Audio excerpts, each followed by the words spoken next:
আসসালামু আলাইকুম। সবাইকে আমন্ত্রণ জানাচ্ছি আমার ক্লাসে। আমি সাবিকুন নাহার, প্রভাষক, আগ্রাবাদ মহিলা কলেজ। শিক্ষার্থীরা, তোমরা সবাই কেমন আছো? আশা করছি সবাই ভালো আছো, সুস্থ আছো, বাড়িতে আছো। নিশ্চয়ই তোমরা আমাদের যে অনলাইন ক্লাসগুলো সেগুলো সবাই ঠিকমতো দেখছো। কতটুকু উপকৃত হচ্ছে জানি না, তবে আমরা টিচাররা যারা আছে সবাই কিন্তু অনেক বেশি নিবেদিত হয়ে তোমাদের এই কাজগুলো করছি।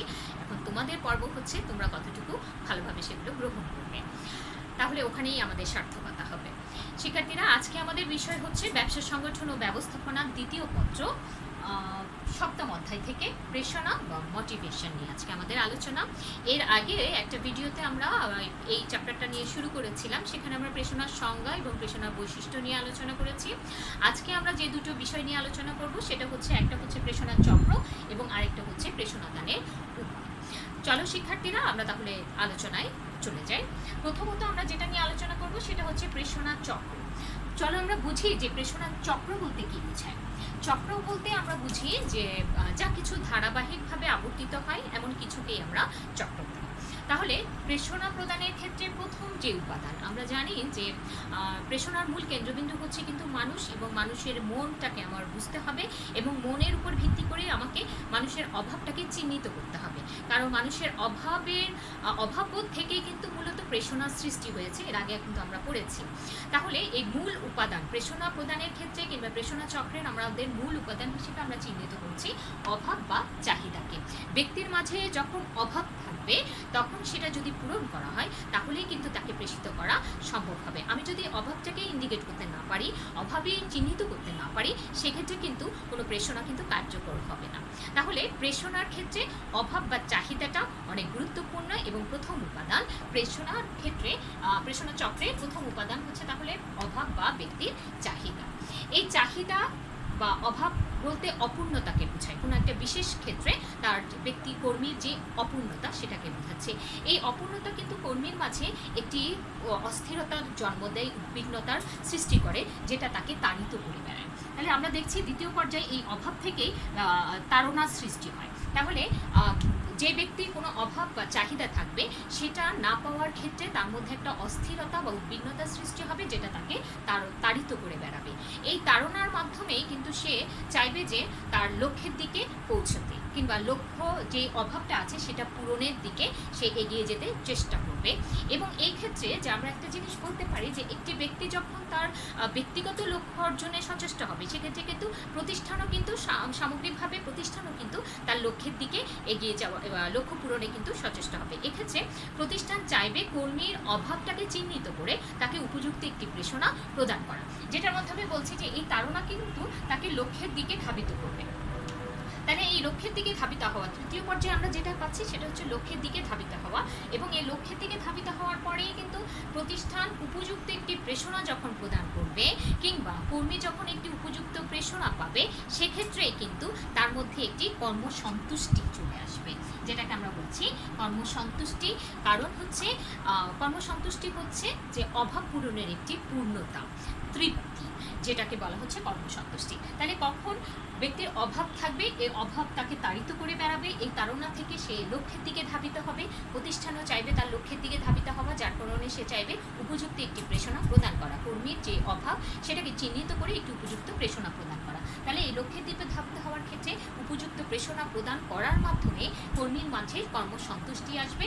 আমরা জানি কর্মসন্তুষ্টি কিন্তু কর্মীর মনোবল বৃদ্ধিতে সহায়ক, যেটা তাকে অনেক বেশি উদ্বুদ্ধ করবে কর্মদক্ষতা প্রমাণ করবে। তাহলে কর্মীর কর্মসন্তুষ্টি যখন চলে আসবে, তার মনোবল বৃদ্ধি পাবে এবং প্রতিষ্ঠানও কিন্তু লাভবান হবে। তাহলে এক্ষেত্রে বলা যায় যে কর্মসন্তুষ্টি যেখানে আসছে, পরবর্তীতে কিন্তু নতুন আরেকটা অভাব, এই যে নতুন আরেকটা অন্য কোনো অভাবের আবার জন্ম হবে। তাহলে আমরা জানি যে মানুষের অভাব বা চাহিদার কোনো শেষ নেই, একটি অভাব পূরণ হলে নতুন কোনো অভাবের সৃষ্টি হয়। তাহলে আমরা এভাবেই চক্রাকারে আবর্তিত হচ্ছে প্রেরণা চক্রটা, যেখানে ব্যক্তির প্রথম উপাদান হচ্ছে ব্যক্তির মধ্যে অভাব থাকতে হবে, যেটা অভাব প্রেরণাকে সৃষ্টি করছে। তাহলে ওই অভাব ব্যক্তিকে তাড়িত করে বেড়াবে, এই তাড়না ব্যক্তিকে লক্ষ্যের দিকে ধাবিত করবে, এবং এই লক্ষ্যের দিকে ধাবিত হওয়ার পর প্রতিষ্ঠান তাকে উপযুক্ত একটি প্রেরণা প্রদান করার মাধ্যমেই তার মধ্যে কর্মসন্তুষ্টি আসবে, যেটা তার মনোবল বৃদ্ধিতে সহায়ক হবে এবং এর পরবর্তীতে সে নতুন কোনো অভাবের আবার তার মধ্যে আবার নতুন কোনো অভাবের সৃষ্টি হবে বা জন্ম হবে, সেটা সে এইভাবেই চক্রাকারে আবর্তিত হতে থাকবে। তাহলে শিক্ষার্থীরা, এই গেল আমাদের প্রেষণার চক্র। বইতে তোমরা এটা সম্পর্কে আরও ডিটেলস পাবে। আমি সংক্ষিপ্ত আকারে এই চক্রটাকে নিয়ে এসেছি তোমাদের সুবিধার্থে, তোমাদেরকে বোঝার জন্য, যার কারণে এভাবে 4টা অংশ দিয়ে আমি উপস্থাপন করেছি। তোমরা বই থেকে পড়ে আরেকটু ক্লিয়ার হয়ে নেবে। তাহলে চলো, এই গেল আমাদের প্রেষণা চক্র। আমরা পরবর্তীতে যে প্রশ্নটা, সেটা হচ্ছে প্রেষণা দানের উপায় বা পদ্ধতি। আমরা জানি প্রেষণা হচ্ছে কর্মীকে কাজের প্রতি উদ্দীপ্ত আগ্রহ উৎসাহিত করার বা স্বেচ্ছা প্রণোদিত করার একটি প্রক্রিয়া।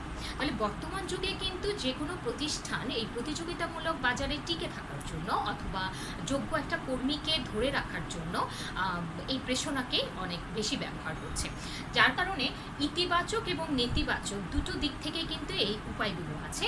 তবে অনেক বেশি জনপ্রিয় হচ্ছে ইতিবাচক দৃষ্টিকোণ থেকে যে উপায়গুলো।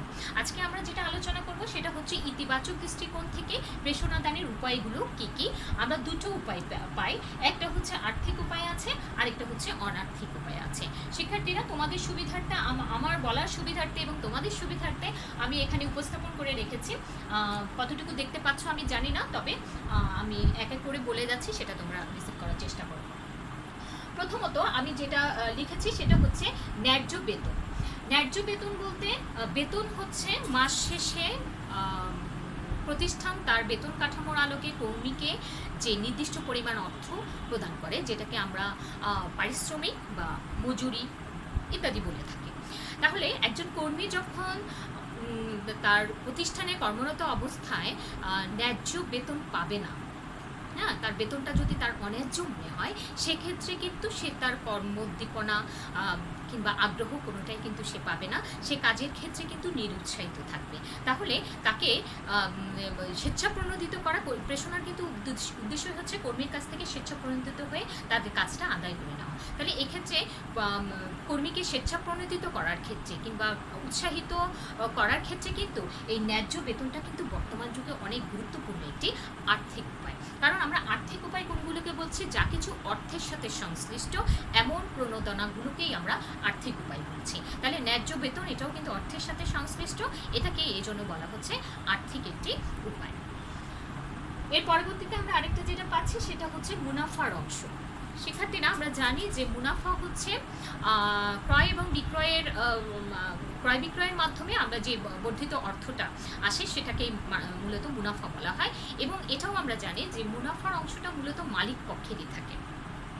কিন্তু বর্তমান যুগে কিন্তু এটাও কিন্তু প্রেষণা দানের ক্ষেত্রে কর্মীদেরকে উৎসাহিত করার জন্য বা তাদের মধ্যে আগ্রহ সৃষ্টি করার জন্য কিন্তু এটাও একটা উপায় হিসেবে অবলম্বন করা হয় যে মুনাফারও একটা অংশ কর্মীদের মাঝে বিতরণের একটা ব্যবস্থা করা হয়, যেটার মাধ্যমে কিন্তু কর্মী তার নিজেকে এবং প্রতিষ্ঠানকে এক সূত্রে গেঁথে ফেলে, যার কারণে কিন্তু তারা সচেষ্ট হয় যে প্রাতিষ্ঠানিক উন্নয়নের ক্ষেত্রে কিন্তু তাদের একটা চেষ্টা থাকে। কারণ প্রতিষ্ঠান যদি মুনাফা অর্জন করতে পারে, সেটারই একটা অংশ কিন্তু তারাও ভাগিদার হবে।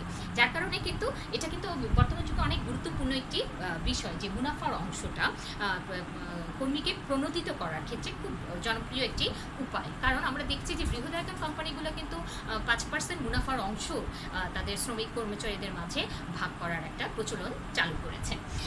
এর পরবর্তীতে আমরা যেটা পাচ্ছি সেটা হচ্ছে বোনাস।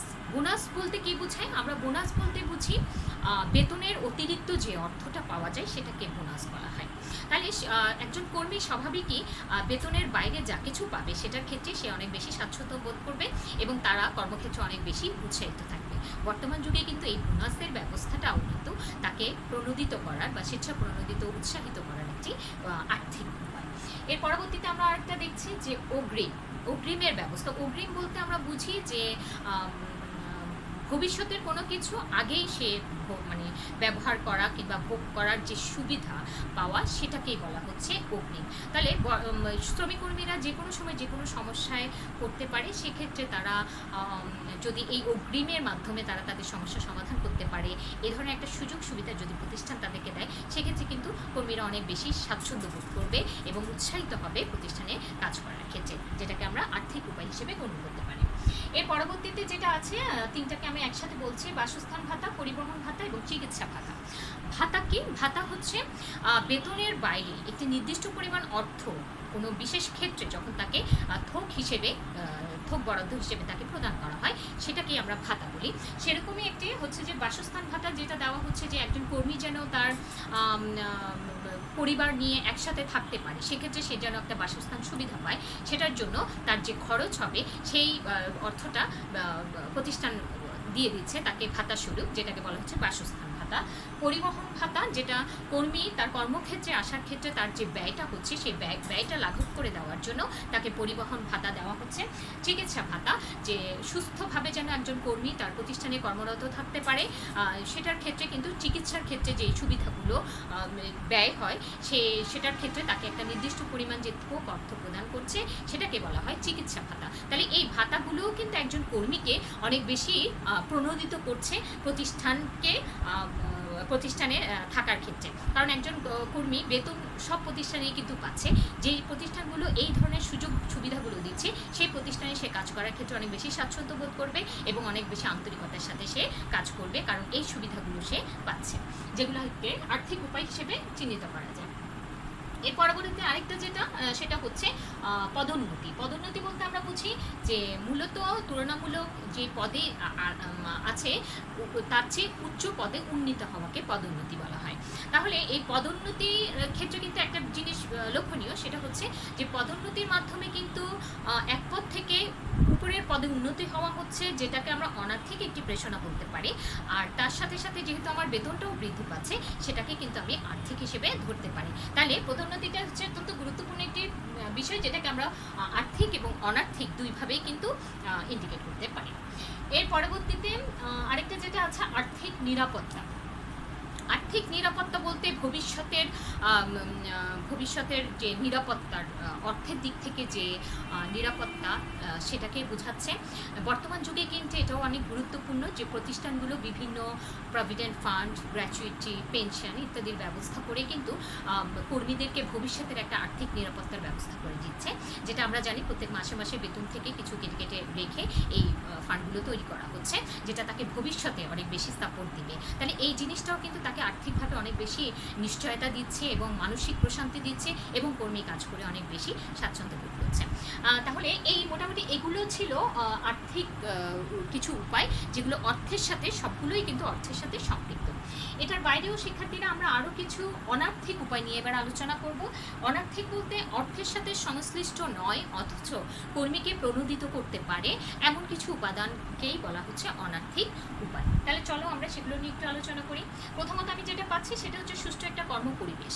আমি যে প্রতিষ্ঠানে কাজ করব সেই প্রতিষ্ঠানটা পরিবেশটা যদি আমার উপযোগী না হয়, পরিবেশটা যদি কাজ করে যদি আমি স্বাচ্ছন্দ্য বোধ না করি, সেক্ষেত্রে কিন্তু আমি উৎসাহিত হব না বা আমার কাজ করে কিন্তু আমি আনন্দ পাবো না। সেক্ষেত্রে একজন কর্মী যেন তার কাজের ক্ষেত্রটা একটি সুষ্ঠু একটা পরিবেশ থাকে, সেটাও কিন্তু তাকে প্রণোদিত করার একটি উপায় হতে পারে, যেটা আমরা অনার্থিক উপায় হিসেবে গণ্য করতে পারি। এর পরবর্তীতে আরেকটা যেটা হচ্ছে নিরাপত্তা। একটু আগে আমরা যেটা আর্থিক নিরাপত্তা পড়েছি, যেটা অর্থের দিক থেকে নিরাপত্তা দিচ্ছে, আর এটা হচ্ছে আর্থিক নিরাপত্তা, যেটাকে আমরা বলছি সিকিউরিটি। কোনো ঝুঁকির মধ্যে আমাকে যেন পড়তে না হয়, মানে ঝুঁকি, কোনো অনিশ্চয়তা বা ঝুঁকি এমন কোনো যে জায়গায় আমি কাজ করছি সেখানে যেন নিরাপদে আমি যেন কাজ করতে পারি, স্বাচ্ছন্দ্যে যেন আমি কাজ করতে পারি, আমার জন্য কোনো যেন ঝুঁকিপূর্ণ না হয়, সেই ধরনের একটা কর্মক্ষেত্র কিন্তু আমি আশা করব, যেটাকে আমার বলা হচ্ছে নিরাপত্তা, যেটা আমার অনার্থিক উপায়ের মধ্যেও পড়ছে। এর পরবর্তীতে আমি আরেকটা যেটা পাচ্ছি সেটা হচ্ছে উত্তম একটা ব্যবহার। প্রতিষ্ঠানের বিভিন্ন শ্রেণীর বিভিন্ন পর্যায়ের মানুষ আছে, ঊর্ধ্বতন আছে, অধস্তন আছে, নিম্ন স্তরের মানুষ আছে। তো বিভিন্ন ব্যক্তির সাথে আমার ব্যবহারটাকে আমরা যেটাকে বলবো একটা কাঙ্ক্ষিত একটা আচরণ, এই আচরণটা যদি আমার উত্তম না হয় সেক্ষেত্রে কিন্তু আমার কর্মক্ষেত্রে টিকে থাকাটা অনেক কঠিন হবে এবং আমার কাজ করার ক্ষেত্রে আমার মানসিক অবস্থাটাকে অনেক বেশি দমিয়ে ফেলবে। তাহলে একটু উত্তম ব্যবহার কিন্তু আমি অবশ্যই আশা করব সকলের কাছ থেকে, যেটা আমরা অনার্থিক উপায় হিসেবে চিহ্নিত করতে পারি। এর পরবর্তীতে আছে প্রশিক্ষণ সুবিধা। আমরা জানি যে প্রশিক্ষণ হচ্ছে এমন একটা বিষয় যেটা কর্মীর দক্ষতা বৃদ্ধি করে। তাহলে একটা কর্মী যখন জানবে যে একটা প্রতিষ্ঠান প্রশিক্ষণের ব্যবস্থা করে দিচ্ছে, সেক্ষেত্রে তার ব্যক্তিগত পর্যায়ে যেমন তার দক্ষতা বাড়বে, তেমনি কিন্তু একটা প্রতিষ্ঠানে এই দক্ষ কর্মীর মাধ্যমে কিন্তু তার লক্ষ্য অর্জনে কিন্তু অনেক বেশি সফল হবে। তাহলে দুই পক্ষের জন্যই কিন্তু এই জিনিসটা অনেক বেশি গুরুত্বপূর্ণ, যার কারণে প্রশিক্ষণ সুবিধাটাও কিন্তু অনার্থিক প্রেষণার একটি উপায়, যেটা অত্যন্ত কার্যকর একটি জিনিস, কারণ প্রশিক্ষণ কর্মীর দক্ষতা বৃদ্ধি করে। আর কর্মী, একজন দক্ষ কর্মী নিয়ে একটা প্রতিষ্ঠান পরিচালিত করলে প্রতিষ্ঠানও উন্নতি সাফল্যে চলে যাওয়া অসম্ভবের কিছু নয়। তাহলে এর পরবর্তীতে আমরা আরেকটা যেটা পাচ্ছি সেটা হচ্ছে ভালো কাজের প্রশংসা। এটা আমরা সবাই আশা করি, যে কোনো ভালো কাজ করার ক্ষেত্রে একটি প্রশংসা আমরা অবশ্যই আশা করতে পারি। আমি যে কাজটাই করছি না কেন, আমার এই কাজটা পরবর্তীতে যেন আমার ভুল ত্রুটি মুক্ত করে আমি আরও ভালো একটা কিছু উপহার দিতে পারি, সেটার জন্যে এই প্রশংসাটা আমরা কিন্তু আমাদের কাম্য, এবং এটা আমরা সবসময় আশা করছি। এর পরবর্তীতে আমরা যেটা বলছি, শ্রমিক সংঘ করার একটা সুযোগ। বর্তমান যুগে এটা অত্যন্ত গুরুত্বপূর্ণ। প্রত্যেকটা বৃহদায়তন প্রতিষ্ঠানে এটি অত্যন্ত মানে গুরুত্বের সাথে এই জিনিসটাকে দেখা হয়ে থাকে, কারণ প্রত্যেকটা শ্রমিক কর্মী চাইবে তাদের দাবি দাওয়াগুলো উপস্থাপনের একটা প্ল্যাটফর্ম থাকার জন্য, যেটার কারণে যে প্রতিষ্ঠানরা এই শ্রমিক সংঘগুলো করার মতো একটা সুযোগ করে দিচ্ছে, সেই প্রতিষ্ঠানে কর্মীরা কাজ করতে অনেক বেশি স্বাচ্ছন্দ্য বোধ করে, কারণ তারা সেখানে তাদের দাবি দাওয়াগুলো উপস্থাপন এবং আদায়ের একটা ভালো সুযোগ পায়, যেটা ব্যক্তিগত পর্যায়ে হয়তো সম্ভব নয়, কিন্তু শ্রমিক সংঘের মাধ্যমে অনেক দাবি দাওয়াই উপস্থাপন করাটা অনেক সহজ হয়। এর পরবর্তীতে আমাদের আরেকটা প্রশ্ন, সেটা হচ্ছে প্রতিষ্ঠানের সুনাম। এটাও অত্যন্ত গুরুত্বপূর্ণ, যে আমি যখন কোনো একটা প্রতিষ্ঠানে কাজ করতে যাব, সেক্ষেত্রে কিন্তু আমিও চেষ্টা করব যে সুনাম খ্যাত এমন কোনো প্রতিষ্ঠানে যখন আমি কাজ করব, সেটার ক্ষেত্রে আমার নিজেরও কিন্তু কিছুটা খ্যাতি বা সুনামের একটা ভাগিদার আমি হতে পারবো। তাহলে প্রতিষ্ঠানের সুনামটার ক্ষেত্রে কিন্তু কর্মী নিজেও কিন্তু একটু সচেষ্ট হবে যে আমি একটা ভালো প্রতিষ্ঠানে আছি, এই ভালো প্রতিষ্ঠানের ভালোত্বটা ধরে রাখার জন্য আমারও কিছু অবদান আছে। তাহলে এই প্রতিষ্ঠানের সুনাম, এটাও কিন্তু প্রতিষ্ঠানকে তার কাজ করার ক্ষেত্রে, তাকে স্বেচ্ছাপ্রণোদিত করার ক্ষেত্রে একটি উপায় হিসেবে কাজ করে। একটা ভালো প্রতিষ্ঠানে কাজ করার ক্ষেত্রে একটা কর্মী স্বেচ্ছাপ্রণোদিত হয়, উৎসাহিত এবং আগ্রহ, তাদের মধ্যে আগ্রহ অনেক বেশি থাকে। তাহলে এটাও কিন্তু একটা অনার্থিক উপায়ের মধ্যে পড়ছে। এছাড়াও আরও অন্যান্য প্রণোদনামূলক ব্যবস্থা, যেটাকে আমরা বলছি বিভিন্ন বিনোদনেরও ব্যবস্থা করছে বর্তমান যুগে, কিন্তু বিভিন্ন প্রতিযোগিতায় টিকে থাকার জন্য এই বৃহদায়তন প্রতিষ্ঠানগুলো এই বিভিন্ন বিনোদনের ব্যবস্থা করছে, সাংস্কৃতিক অনুষ্ঠান, বনভোজন, বিভিন্ন পুরস্কারের ব্যবস্থা, এই সবই কিন্তু করছে কর্মীকে স্বতঃস্ফূর্ত, আগ্রহী, উৎসাহী এবং উদ্দীপনা জাগানোর জন্য, যেটার মূল লক্ষ্য হচ্ছে প্রতিষ্ঠান কর্মীর মাধ্যমে কাজ আদায় করে নেওয়া, এবং কর্মী যখন তার এই কাজগুলো শতভাগ দিতে পারবে, প্রতিষ্ঠানও তার শতভাগ সাফল্য অর্জন করতে সহায়ক হবে। তাহলে শিক্ষার্থীরা, আমরা এই পর্যন্ত যা আলোচনা করলাম, যে প্রেষণাদানের উপায়গুলোর মধ্যে আমরা দুটো উপায় পেয়েছি, একটা হচ্ছে আর্থিক এবং একটা হচ্ছে অনার্থিক। আর্থিক এবং অনার্থিক বিভিন্ন প্রেষণা আছে, তার মধ্যে একটা আমরা যেটা পেয়েছি পদোন্নতি, যেটা আর্থিক এবং অনার্থিক দুইভাবেই কিন্তু আমাদেরকে প্রেষিত করতে পারছে, কারণ আমার অর্থটা যেমন বাড়ছে পদোন্নতির সাথে, তেমনি পদমর্যাদাও বাড়ছে। এই টপিকটাও, এই পয়েন্টসটাও কিন্তু তোমাদের জন্য অত্যন্ত গুরুত্বপূর্ণ। এটার আলোকেও কিন্তু তোমাদের বিভিন্ন উদ্দীপক আসে, তাহলে এটাও তোমরা মাথায় রাখবে। তাহলে এই ছিল আমাদের আজকের আলোচনা। তোমরা আরও বই পড়ে আরও বেশি ডিটেলস পড়ে নেওয়ার চেষ্টা করবে। আজ এ পর্যন্তই। আগামী ক্লাসে আমরা অন্য আরও বিষয় নিয়ে আলোচনা করব, কারণ এই অধ্যায়টা তোমাদেরকে পূর্বেও বলেছি, এই অধ্যায়টা তোমাদের জন্য অনেক বেশি গুরুত্বপূর্ণ। আরও বিভিন্ন বিষয় আছে, বিভিন্ন তত্ত্ব আছে, সেগুলো নিয়ে আমরা আলোচনা করব। আজ এ পর্যন্তই। সবাই ভালো থাকবে, সুস্থ থাকবে। আল্লাহ হাফেজ, ধন্যবাদ।